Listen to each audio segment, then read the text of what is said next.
Nos encontramos con Andrés Quispe, él es parte de la UNE. Buenos días, quiero que nos cuentes un poquito cuál es el motivo de esta acción y cómo se está desarrollando también en el resto de provincias, porque entendemos que son en 4 provincias del Ecuador. Bueno, la acción que ha desarrollado la Unión Nacional de Educadores de declararse en una huelga definitiva tiene como propósito defender el proyecto de reformas a la LOI. Esta huelga se está desarrollando en 4 ciudades del país, como es Portoviejo, Guayaquil, Quito y Cuenca. Son 34 maestros y maestras y 2 estudiantes que han decidido sumarse a esta medida, de hecho, en defensa de la educación pública y en defensa de la LOI.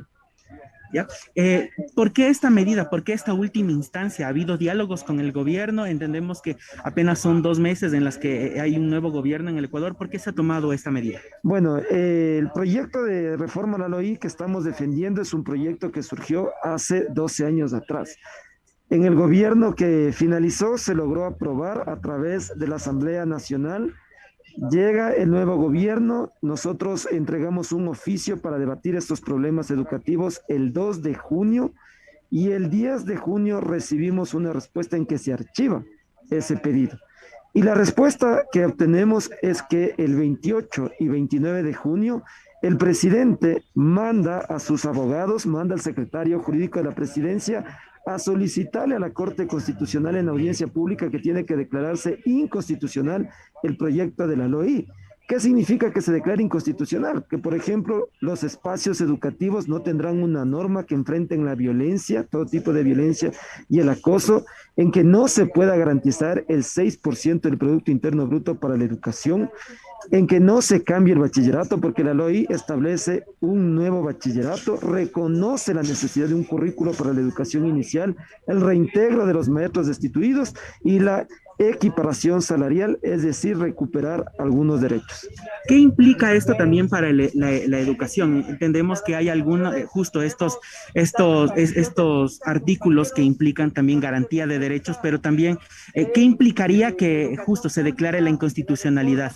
Bueno, implicaría de que la educación pública en nuestro país, entiéndase, inicial, básica y bachillerato, queda aún desarticulada y desamparada. Por ejemplo, a la educación intercultural bilingüe se le dota de una autonomía administrativa y epistemológica. Como señalaba, se reconoce el currículo inicial, se reintegra a los maestros desvinculados en pandemia, se establece la necesidad de un nuevo bachillerato, de un perfil, de un nuevo enfoque de los DS que permita precisamente construir un mejor modelo de orientación para la selección de carreras y todo lo que implique el ingreso a la universidad. Eso va de la mano de lo que dijo el gobierno, que no iba a imponer carreras o la necesidad de generar un nuevo bachillerato. Entonces lo que se hace es fortalecer la educación. Y hay algo importantísimo que la sociedad ecuatoriana debe tener en cuenta. Esta LOI recoge recomendaciones de la Corte Interamericana de Derechos Humanos para prevenir la violencia y el acoso en los establecimientos educativos. Todos conocemos el caso Ampetra, todos conocemos los casos a nivel internacional en donde la Corte Interamericana ha hecho observaciones de cómo está el sistema educativo en nuestro país. ¿Por qué el magisterio ecuatoriano cree que no hay voluntad política para que avance esta ley? Cuando archivas el pedido de diálogo, cuando mandas a todos tus ministros de finanzas, cuando mandas a los abogados de la presidencia a solicitarle a la Corte Constitucional que declare inconstitucional bajo el argumento de que no hay recursos, bajo el argumento de que la educación es un gasto y no una inversión, entonces efectivamente estás provocando a la comunidad educativa y a los distintos sectores. Entonces lo que estamos demandando en este momento es no solo el tema de una norma, es fortalecer la educación pública, porque hay más de 500,000 niños y niñas y jóvenes fuera de las escuelas a propósito de la pandemia. ¿Cómo vas a reintegrar a esos niños con inversión, con un nuevo modelo educativo, con una política pública que te permite el reintegro de esos niños a las escuelas o a los colegios que han desertado? Entonces lo que estamos haciendo es defender una norma que permite precisamente una educación de calidad, pero con presupuesto de calidad. Y aquí es que decimos a la Corte, señores, tienen dos salidas, señores jueces, o agachar la cabeza frente al gobierno neoliberal o defender a la educación pública acorde como un derecho, como una inversión para nuestros pueblos y no como un gasto. ¿Cuál ha sido la respuesta de las instituciones del Estado en estos 2 primeros días? ¿Ha habido alguna respuesta, alguna invitación a diálogo, a reuniones? En la Asamblea Nacional, ¿los asambleístas se han pronunciado de alguna manera ante esta acción? Bueno, hemos recibido hasta el momento el apoyo de varias organizaciones de la comunidad educativa, la FEWE, la FESE, que está participando con 2 estudiantes aquí en la huelga de hambre.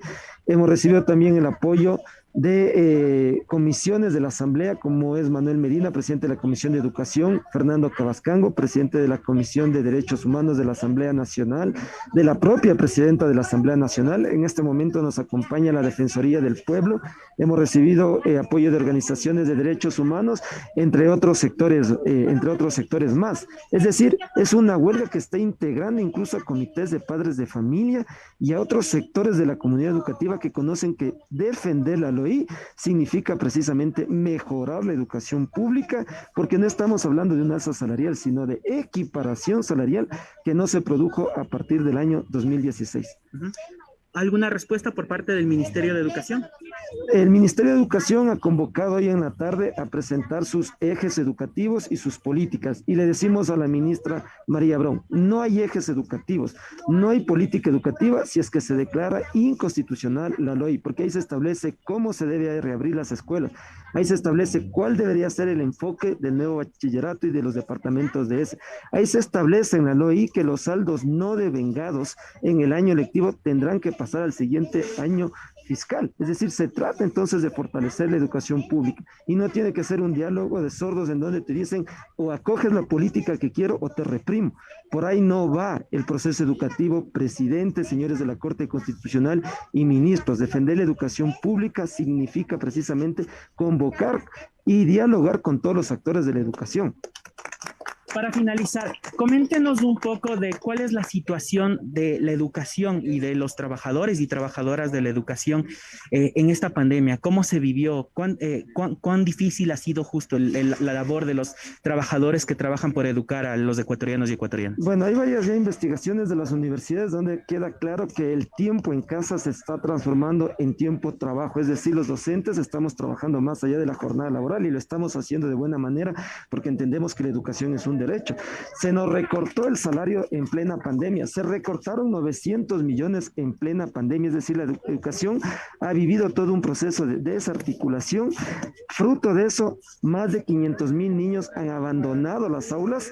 La propia UNESCO, la propia UNICEF reconoce y dice que hay que reintegrar y que para reintegrar hay que invertir en educación. No podemos volver a las aulas de 60, de 70 estudiantes en plena pandemia con un proceso de hacinamiento. Pero esta huelga también es porque la LOI dice, señores, hay que armar un plan de retorno a las aulas. ¿Y qué implica armar ese plan de retorno? Vacunar a nuestros estudiantes. El gobierno debería estar pensando en ya cómo adquirir las vacunas para nuestros niños, es decir, que ya varios estados lo están haciendo. Entonces, cuando hablamos de defender la LOI, hablamos precisamente del derecho a la educación de nuestros niños, niñas, jóvenes y adolescentes y de la estabilidad laboral y de un nuevo modelo educativo. Es decir, se trata de nuevos procesos de enseñanza y aprendizaje para avanzar en medio de esta pandemia.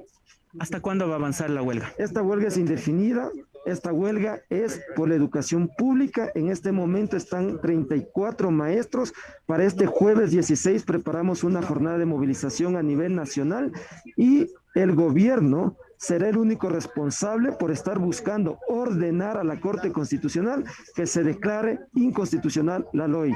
Muchas gracias. Agradecemos en estos momentos a Andrés Quispe, parte de la Unión Nacional de Educadores, quien nos ha comentado también las situaciones sobre las cuales se ha vivido el trabajo que está desarrollando y la huelga de hambre.